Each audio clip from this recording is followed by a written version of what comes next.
First of all, let me just say that I am not an advocate for buying fractional silver. So let's go ahead and open up this fractional silver.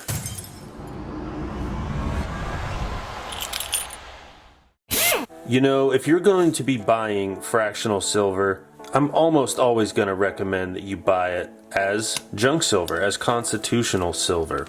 This is naturally fractional. Something like this dime is 0.07 troy ounces. So if you have $1.40 in 90% constitutional silver, then that's about an ounce of silver in and of itself. Everybody recognizes these coins. You don't really have to pay a huge premium on constitutional, aka junk silver, at least in the before times. And it's naturally fractional. People recognize how it's broken down into tenths of a dollar or quarters of a dollar or halves of a dollar. And it works. Like I always say, I am not a financial advisor. I am an entertainer, and that's why I went ahead and bought some of this fractional silver anyway. But from my perspective, if you're going to be buying fractional silver, just buy junk silver. Just buy constitutional 90% silver. It's naturally fractional. It generally doesn't carry crazy premiums, at least in the before times.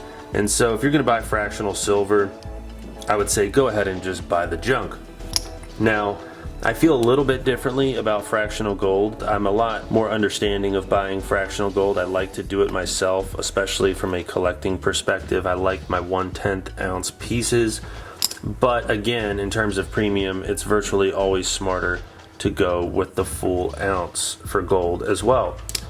I came across a interesting deal though, and I have to say this was months ago. I haven't even unboxed it until today, believe it or not. But back in August, Silver 5150 had shared a community post about a good deal, under 20% premium, so good deal during the summer of 2021, on half-ounce Royal Canadian Mint Wildlife Series coins. And so I went ahead and made a purchase that would put me at the $200 mark. Again, those of you who order online know about free shipping, know about the art of the $200 order. I'm going to go ahead and unbox these right now. These were random RCM, that's Royal Canadian Mint Wildlife Series coins, and they generally can be sold on the peer-to-peer level at that same premium or significantly higher. And so although I wouldn't expect to necessarily recoup the full premium if I was selling back to a local coin shop, these would probably be a good deal, especially for peer-to-peer sales. I'm really hoping that we get a little bit of variety here. In all likelihood, APMEX probably just sent 14 of the same one, but you guys can stick around and open them with me. First, RCM half-ounce Silver Wildlife Series from a random year is the 2018. Folks, we've got a polar bear. Comes in the flip. I might bust some of these out later and show you up close. But yeah, we've got the polar bear coming in, half-ounce fine silver, under 20% premium. I'm normally not buying fractional silver, but that just seemed like too good of a deal to pass up. And who knows when you're going to want a half-ounce instead of just an ounce. All right, crossing our fingers for some more variety here. And we got a polar bear. Screw it, let's just dump the thing.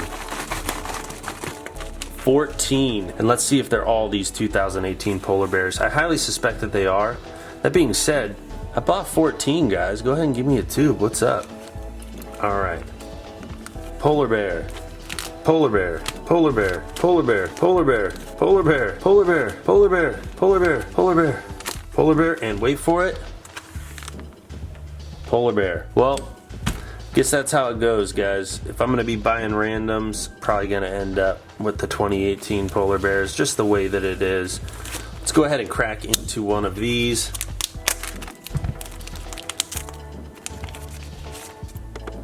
Looking extra shiny once we get it out of that plastic bag. So the Wildlife Series produced coins from the Royal Canadian Mint that were in both 1 troy ounce and half troy ounce increments. As always, we have the right facing queen.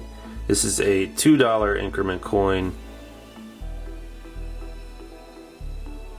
I love the Royal Canadian Mint products, especially because they don't milk spot. I've been really disappointed with some of my lower premium silver bullion coins that have been spotting, things like the Kangaroo and the Britannia. But the new maples, they just don't do it at all. I do not expect these to milk spot one bit thanks to the Mint Shield technology. You know, I also have a similar one of this wildlife series, and it's in the 1.5 ounce variety. Let me go ahead and bust that out right now. Similarly, we got the grizzly bear, 1.5 ounces versus the half ounce. And just remember, rules are meant to be broken. I might not advocate for buying fractional silver, but if you can pick up something from a series like this that's fractional and you get it at the exact same premium percentage as you would for a full ounce, well, why not do the half ounce? You get double the coins. You might be able to get a better sale price on peer-to-peer if you're selling in the fractional. And who knows when you're going to want to break down a purchase if you're trading silver for something else or buying something with your silver. Maybe there is a time when you want to have the 1.5 ounce either in the single coin or the 1 ounce plus the half ounce. There are distinct advantages to having fractional silver. I think that those are often outweighed by the extra premium that you're paying. It kind of makes it not worth it in most cases. But in this case, I thought it was a good deal. So did other people who saw Silver 5150's post, and we basically cleared out Atmex in a very short period of time. So that's it for today. Remember to keep stacking silver today, stack silver tomorrow, and stack silver forever. Out.